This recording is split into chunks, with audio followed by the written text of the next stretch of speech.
Hello everyone, good morning. This is Donnie and Jennifer here, Country Homestead Preacher at Heritage Lake Homestead. And I want to do a quick garden tour this morning. You can see we've had multi-weeks of rain. Fortunately for us, it hadn't been just pounding day after day after day rain. It's been in spurts. We haven't had to water very much. But you can see the garden is really flourishing. You'll notice out here on the outside, this is Annabeth and Olivia's flower garden. And I'm telling you, our sunflowers, although they haven't started to come up yet, any day now we're looking for them. You see how tall they are. And remember, this is our better late than never garden. We got started so late, but you can see all our flowers are doing just wonderful. It's attracting the bees and the pollinators, and they're really coming in strong. Jennifer's getting some close-up of the flowers there. They're really nice. These are hardy. If you don't have them around your homestead, you should plant them. Those zinnias there are, I mean, you just about plant them anywhere and they'll come up. We've got different colors. We bought none of these zinnias. These all came from the house and they've just multiplied. And I'm telling you, you could really plant them anywhere. I want to show you an outside shot here because it's difficult to get in on the very end here. I want you to see our black cherry tomatoes. These are my favorites down here. We've got a couple that's going to be ready very soon to pick. And then right next door there is Annabeth's tomatoes. She planted the Venisage tomatoes. And actually we picked a couple this morning. Annabeth's already had one this morning. They've got great flavor. I mean, they are very tasty. And we are blessed to be able to get this small harvest so far, but you can see we've got multiple tomatoes coming up. They just haven't turned yet, just because tomatoes has already long started to turn. We'll come on in here and you can see that our beans is really taking off on the trellis. It's completely covered. Of course, this is by design, so we'll be able to come and to pick. We've done this now for several years to have a trellis, and it really works out well for us. And you can see everything's just nice, lush and green. We have had a little bit of something on these green beans. We don't know if it's early blight or if it's halo blight. If you know or have any ideas, put it in the comment section and let us know, because we're kind of at a loss. We shot some copper. We tried copper fungicide. We tried copper fungicide on it to no effect yet. But you can see it does have a few flowers on it, but it's not to what we had expected the beans to be. And Jennifer's just giving a few shots of the tomatoes, and you can see they're really doing well. Hardy. We're coming in every couple of weeks and going in with some fish emulsion and trying to feed them just a little bit. And you can also see that our the tie method that we're using, almost the weave method with these little tomato clips, seems to be working pretty well. We may go with this. And we may go with this year after year for good. And we learned our lesson last year that if you don't have your rows far enough apart, you're going to box yourself in and not be able to get in and pick your pick your crop. And you can see there's the bugs. And yeah, you can see how the bugs has attacked those beans, and we have treated and treated, but they are really eating them up. And usually we don't have a problem with green beans. I mean, we usually get an abundance. Now you can see that the size of this. This is the biggest zucchini plant. Yep, this is a zucchini that is absolutely huge. And I'm looking. We've got bumblebees all in it. We picked several zucchini from it. You'll also notice right to Jennifer's left there are bell peppers that's in the wicking buckets. Now we have not had to really, quite honestly, water at all, just because of the amount of rain that we have gotten. The bell peppers is looking real nice. You know, this is a much smaller scale garden than what we generally do, just because of time. We didn't have time to do a large garden, are looking real nice. Look at these. I mean, this banana. I think this one might be ready. Beautiful, beautiful. These are banana peppers, and really looking nice. And we're going to enjoy those. We don't like hot peppers. I prefer, and Jennifer and the kids prefer more of the sweet variety of peppers as opposed to the hotter peppers. You can see our eggplant right there. We've got another one. Let's see. It's getting covered. We got one here. This one. We've got another eggplant over here. We've got 3 eggplants planted, I believe, because we really like eggplant, especially eggplant parmesan, things of that nature. Kind of swallowed up here. Can't see it. Yep. We may have to get in there and cut some of them leaves out to give it some room. Now look over here, our gherkins. I was looking yesterday. They're getting big. A gherkin, I don't know if you can see this. A gherkin is basically a baby cucumber, and they are real tasty to eat. They'll get a little bit bigger than this, and we just eat them kind of like candy. And you can see the sweet potato flowers is really beautiful. Look how purple and beautiful those are. And when you scan around, you can see that we've almost already outgrown the bounds just because of the space we're using, and we're really pushing it. We've got sweet potatoes. I want you to look at our new growth on the pineapple. We've got new growth coming on the pineapple. We're really excited about that. We've tried it before, but we've never made it this far with the pineapple. And everything is just blowing and going.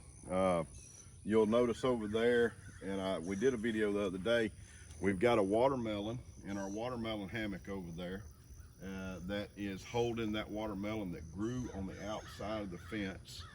And then Jennifer May can get over there and get a shot. I don't know if she can get through there, but there is a huge watermelon that I don't believe that's too far from being able to be picked, growing. And we're hoping soon to get some cantaloupe.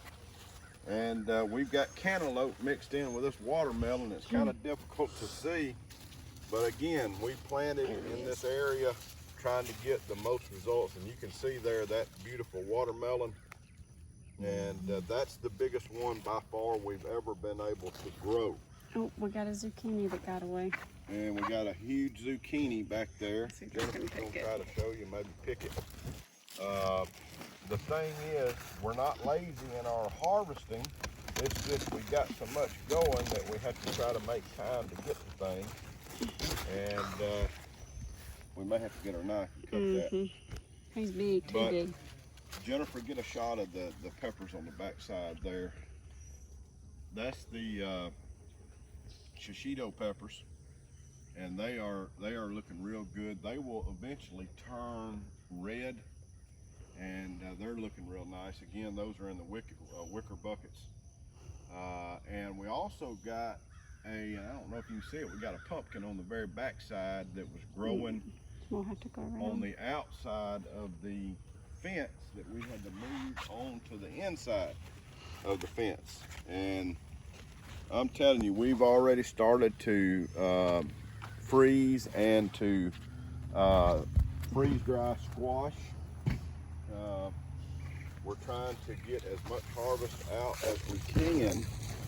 And I'm telling you, these squash, we are blessed this year. And it would appear, folks, that at least for us, the sports tape method seems to be working for the squash vine borers.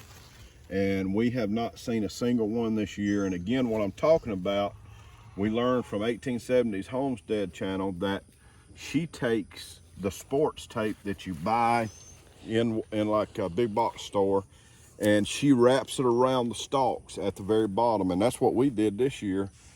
And you got to understand, this is chemical free gardening here. This is as organic as we can possibly get. We're not using any pesticides, anything that would cause harm to us or the environment, and we're really blessed so far. Jennifer's picking a few cucumbers now. I see we got some more back over there too. And this is a Monaco cucumber. Monaco. They're very tasty. We eat them just about every single day with our meal. And what we're trying to learn to do is to eat in season. And the more that we can pick and harvest is the less that we will have to buy from the store, because really, folks, when you think of all that's going on in the world and you think about time your produce that you buy in the store gets on that truck and goes thousands of miles, think how many people has touched it, but also think of the nutrition that's being lost just from the travel. And I was in a big box store the other day looking in the produce section, trying to find some non-GMO peaches, and they did have some, but it was utterly just terrible. They were eat up with fruit flies and had mold on it, and it's just pitiful. So folks, we're trying to grow our own, and that does away with them. I don't think there's a one-shot trick to be able to fix it, but we're trying to grow as close to how the Lord planned it as possible. And you can see our hammock for the watermelon. It's doing real well. And around here, I think you can see the pumpkin. That's another watermelon. That pumpkin, oh, there's another one. And see, they sneak up on you like that. We'll have to get us another hammock and put. Well, it's on the ground, so it's okay. Yeah. You can see beautiful colors. And I'm telling you, our family loves eating watermelon. And if I can figure a way, if we can figure a way to get these things to grow, I'll have us a whole field full before it's over with. You can see that pumpkin. That pumpkin was actually growing on the outside of the garden, and we had to take and push it back in. I think there's But one more. everything is just lush. And we're learning a lot from some different channels, you know, some ones that really teach us a lot. Of course, Deep South Homestead, but also Swafford Homestead up in Tennessee has pretty vast knowledge of gardening. Fit Farmer, you know, because we're not professional gardeners. We have to learn all this stuff and study. We buy books. Right now, we're reading about earthworm and rabbit compost, Another squash. and back we're there. trying to develop a plan for some super fertilizer. And it just takes time. It's you know, I can't emphasize enough that don't think you can just come and snap your fingers and overnight you're gonna have a garden. It takes time, it takes work, it takes effort.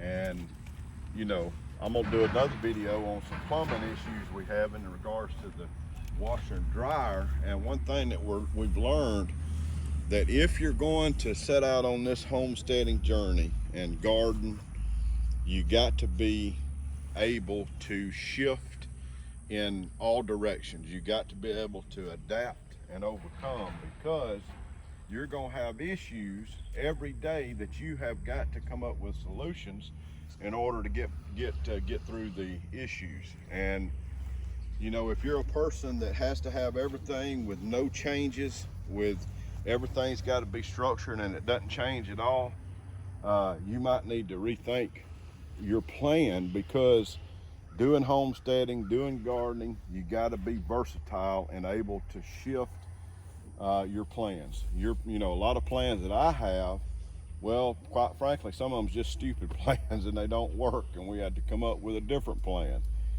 I want you to know that you can garden. We're gardening. We are eating the harvest, and you can do it too. By God's grace and hard work, it is attainable for you. I certainly appreciate you watching this video. If you have any comments, suggestions, things that we may could do better, please let us know. But this is Donnie and Jennifer signing off, letting you know, keep on gardening, walk in the fullness of Christ, and He will bless you. Bye-bye.